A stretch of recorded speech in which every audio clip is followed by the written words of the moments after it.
All right, so I will go ahead and get started with today's session. We'll have you out in 30 minutes, just reviewing some tips and tricks that you can apply throughout your event. And so this really does apply to Cvent Flex. And of course, in line with that migration that is happening, way too soon. So do keep these timeframes in mind. Of course, that July 1 being the next item. We should really be pivoting over to Flex or Express if you have been remaining in Classic. So we do have deep dive sessions out there on that specific topic if you do have any questions or concerns. And of course, your eComm specialists are great resources to chat through that transition. So first, thinking about the website and registration, and specifically the site designer, this biggest enhancement that is Flex. The ability to have a flexible website and registration process. So one thing that's going to save you time, and I've talked about in all the sessions that I've hosted over the last 2 weeks, is that the style guide within that site designer is your best friend. And we talked a lot throughout the week about how it can help you meet accessibility standards and really provide a consistent experience for your registrants. But it's also going to save you time. So just win, win, win across the board. Duplicating widgets is something that I would assume people found when they initially started poking around, but if you haven't, it is, again, such a time saver. And I think I've seen a lot of folks just kind of adopt those initial templates and are now getting more into modifying them or customizing them on your own. So those small moments of efficiency can really mean a lot when you're kind of overhauling an entire website. And I will pop into Cvent after this and actually look at how to do these items. Version history and notes. This is something new in Flex that I'm surprised never dawned on me with Classic, that it didn't exist, that this wasn't an option. But having old versions that you can revert back to if you need to, absolutely wonderful. But the process change that I wanted to mention here, just that it might be able to help you collaborate with other users. If you are lucky enough to have multiple licenses for your unit, indicating notes in there is maybe you have different tasks that each of you need to complete. So indicating notes in there for another person to read can be very useful. But frankly, I've been putting notes in there just for myself. Wear many hats. I'm not always sure when I'm going to come back to an event. So just better safe than sorry. Why not take a little note on where I was with that event and what I think I have left to do. You can also go ahead and leverage unpublished pages. So by way of being able to save a page and not actually publish it to the public where they can see it, you're able to kind of think of your event in a different way. And so my example here that I think most people were familiar with, maybe sending a save the date, just a marketing communication saying, look for this invite and registration will be open then. But with Flex, what you could actually do is still publish your event, but really just the website component of it, that there would not be a register button. They could still get information on your event and still build that excitement, but they can't start registration. So it's still kind of a save the date, but is a website that you can host more content on. And then so after that, once you are ready to launch, you'd still be sending people back to the exact same website, but there would be a register button on it at that point, and they would be able to complete that process.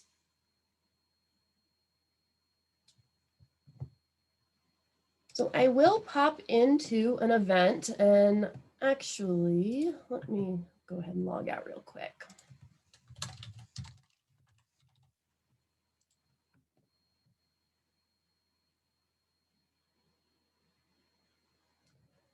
Going to my recent items, and I've been playing with this template throughout the last couple weeks. So I will navigate to it from website and registration. And you can either go to your event website or registration process. It's all going to get us to that same site designer, whatever your preference. And then, of course, our big green open site designer button.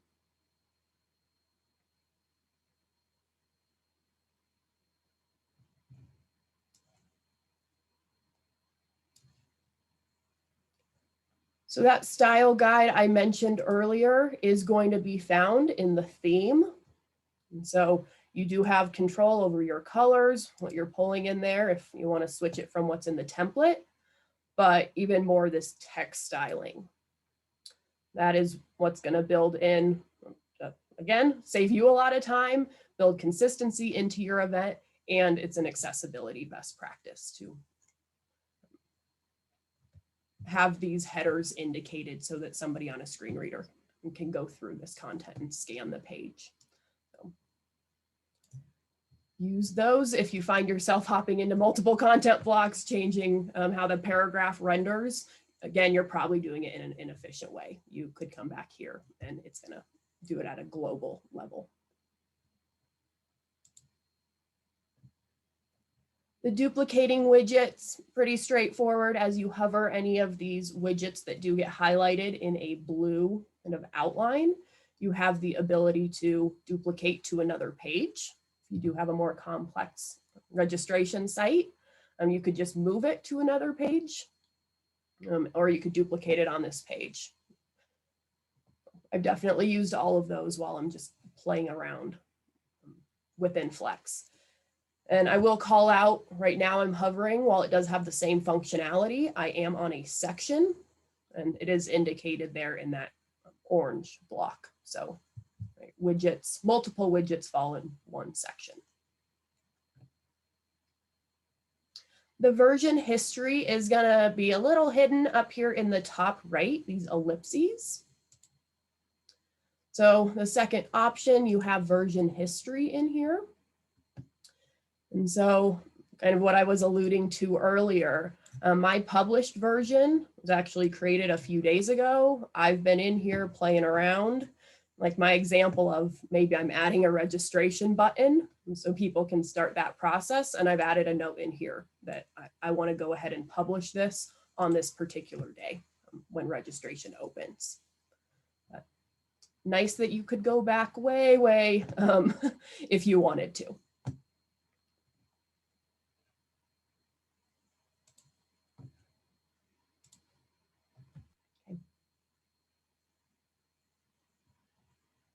This is an area that I know has tripped up many users throughout the year. Some people just don't have events complex enough to warrant these features. But if you do, they're absolutely worth using. So I would say that it can help, or it's important to keep in mind that when you create different registration paths, it is going to create more work for you, but hopefully a better experience for your different registrants. So if you have 3 pages in your registration process, you have 3 pages to review. If you went ahead and had a second registration path, you now have 6 pages that you need to review. So just something to keep in mind. So the advice to be as efficient as you can with registration paths is to create the most complex one first, test it, get it exactly where you want it, and then clone those simpler ones from it. Otherwise, you will be popping into many pages and making the same tiny edit, which I know we all love to do. A tip that I know, I think it might be used more in higher education than a lot of other industries, is that allowing a register on behalf or of another person. So oftentimes the example being that, or I guess I'll use mine, in the office of the president, where we have one person registering all of the regents for the same event. So allowing them to register on behalf, this was available in Classic. So nice, well, definitely something we'll want carried through in our forms for Flex. You also do have the option to autofill registrant information if they arrive from a public web link, which is what they're doing with how we have our Cvent set up, how we share that web link. So I just encourage people to turn that on. Makes life a little easier for your registrant if they're attending multiple events. And you can also have hidden pages. So this is another one. I don't have a perfect use case on this, and I'm curious if anyone else on the line does. You can have hidden pages. So if there is, let's say, a page that you do not want people to see while they're registering, you only want them to be able to, maybe you want to include a link in the registration confirmation, and that's the only way that they can access it. You have that functionality. So I was trying to think of a good example earlier. Maybe if you're trying to entice people by a keynote and you're not going to tell them what it is, but you want to get them to register, and then you'll let them know what the keynote is. That's good. The Zoom example. I like that. Very good. Thank you, Monica. They will pop into the site designer and just show you where those elements are. When you're on a page, sorry, the register on behalf of another is within the registration process. And these pieces trip me up a little bit. I've been playing in here the last couple of days, so there are a lot of different options in this registration path. And so everybody has one, right? But if you want to create multiple, you could. But I'll just focus on these particular settings. So enabling that somebody can register on behalf of someone else. Go ahead and turn that on. I did not mention modifying information after registration, but yes, I would want people to be able to do that. And here is the other one I was referencing, autofill the registrant information if they arrive from a public web link. So again, that goes with our privacy settings that are a standard that these links need to be open to the public based on how we share them via Marketing Cloud.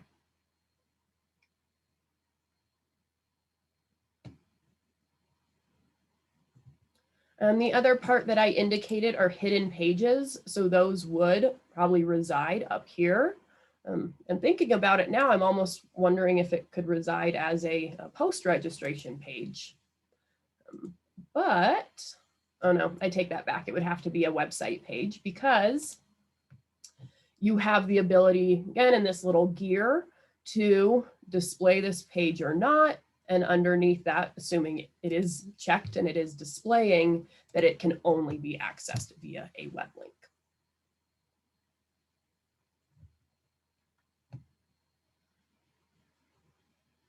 One other tip that I will show you, oh, I shouldn't have clicked out of there, that does reside on the post-registration confirmation page. So there is a button that you're able to add, register a friend. And so again, that example of where we have one person in the office registering all the regents, to make their life a little easier so they don't have to go back to the original email, we can use this register a friend button, but instead of using that language, it's really easy to customize it and just say register another. Very minor, but it can make that registration process easier for those who need to do many.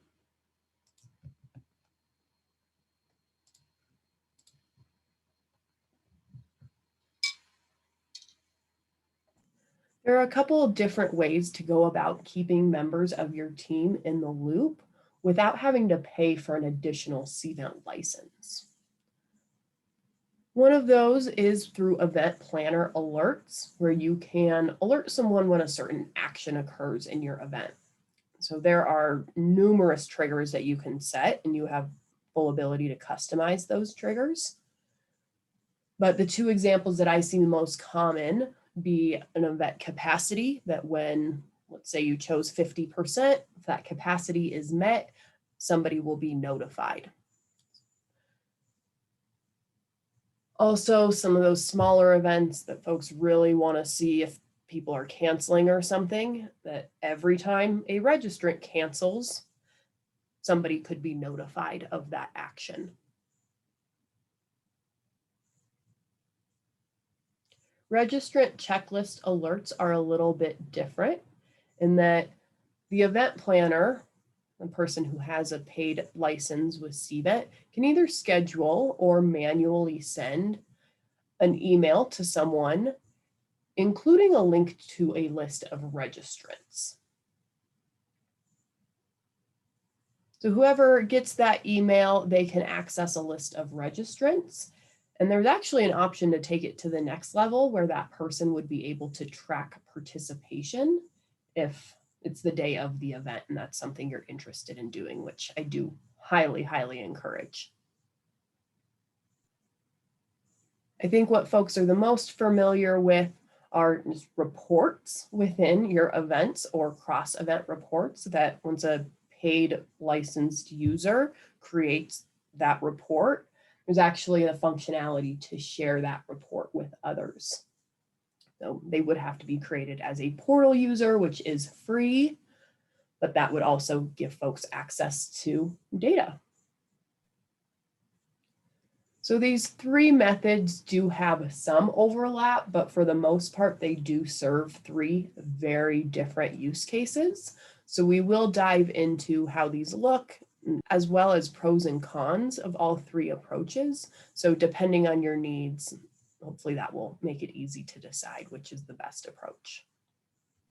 Event planner alerts are really just notifying you of whatever trigger you want to be set. So this is an example of a 50% capacity alert that I had set up. It had 160 as the capacity, and when 82 was hit, myself and the other event planners were notified. So if your event does have a capacity, this is a really good way to keep a pulse without having to constantly go in day after day or to remember to do that to see how registration is going. The other nice thing is that if you've set up these planner alerts in one of your events and later clone that event, when you're initially setting it up, you have the option to just automatically clone those alerts. So that can be a good time saver. It's also nice that you can just type in any email address you want. It's not somebody that we have to add to the system or anything. So that can give people a little bit more autonomy.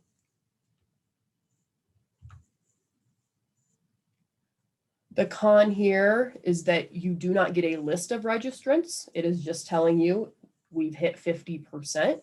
So I do mention that as a con because the next one we'll go through does have that feature.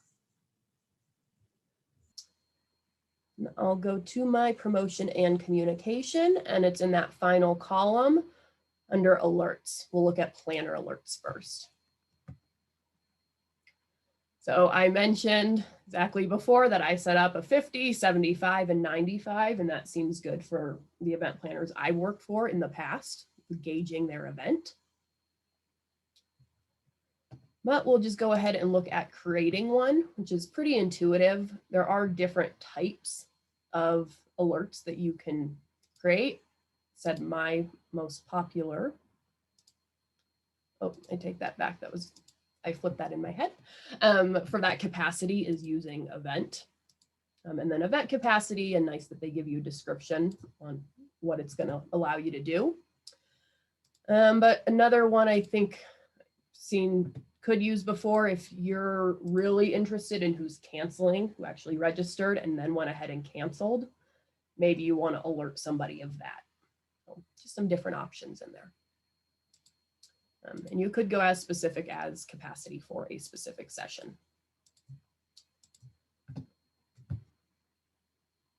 But then after that, go ahead and name it, say 50% capacity. It's going to use some data tags, pull in that session name. I want to base it off. I, again, often do that percentage of the event, and then you can decide who to send it to. And I like that you can just type in any email address you want. And finish. So that one's pretty straightforward. So the registrant checklist alerts, this is an example of an email that came to my inbox. It looks very similar. does give overarching details of your event, but this was not triggered based off capacity being hit. And this was set at a specific time when I set up this alert. So the other big difference is that there is a click here link that will get you to the list of registrants. I have gone ahead and blurred out some of this information for security reasons, but do note in that name column, you will get first name and last name and their full email in that email column. So I already mentioned that first pro that you can really see the list of registrants by first name, last name, email, compared to the last one of just seeing your count for the event, that 80 people were registered. You can actually see who. Well, I did not show it. You can actually take it to the next level and track participation. So it's a great way to get other people on your team involved, right? Tracking who's coming to the event the day of. So if that's not something your team's doing, this is a great way to do it and highly encouraged. It's also nice that you can alert any email address, and this is similar to the planner alerts we just looked at, that we don't need to add that person to the system in any way. You can just type any email address you want directly in there. The other nice thing is you can go ahead and schedule these things in advance, or you can trigger them manually if you want to. So one of the cons is a reason why you might want to get in the habit of sending these items manually.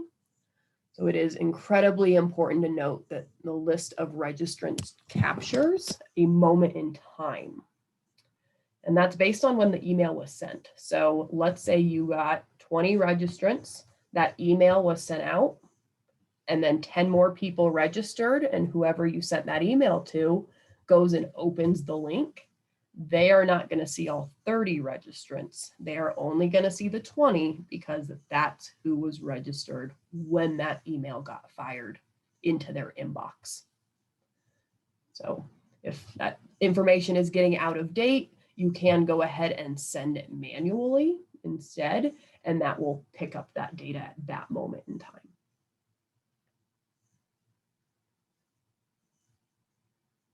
The next downside I mentioned just because reports do allow you to have this flexibility where these registrant checklist alerts do not, but you do not get to see other registrant information. So really we were saying first name, last name, email.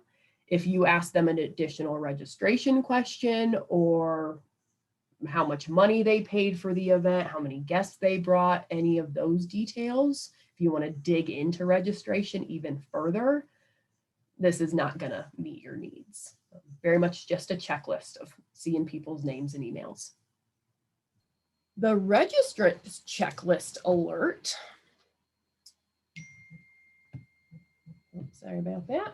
I think is even more useful. And so I will go ahead and say create alert on here and create one quickly. So it seems you can create it for the overarching event, or if you have, in my case, 2 sessions.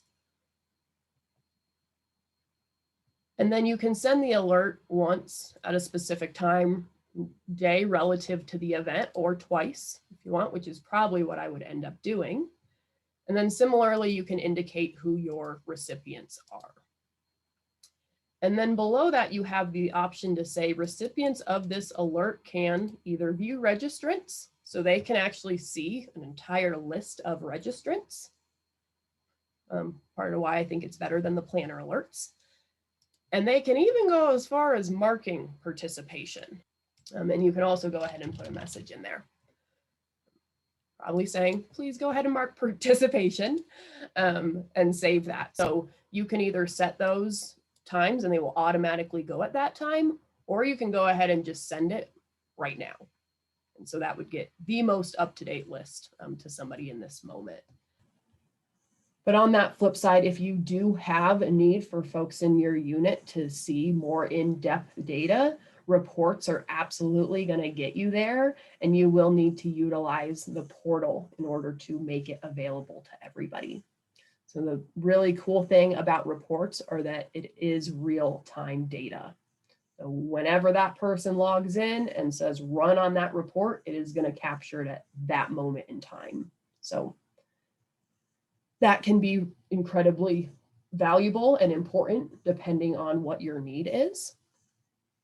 You also have the ability to filter and export that information. So giving a little bit more autonomy to those portal users that they can control what they have and actually export it into Excel if they need to.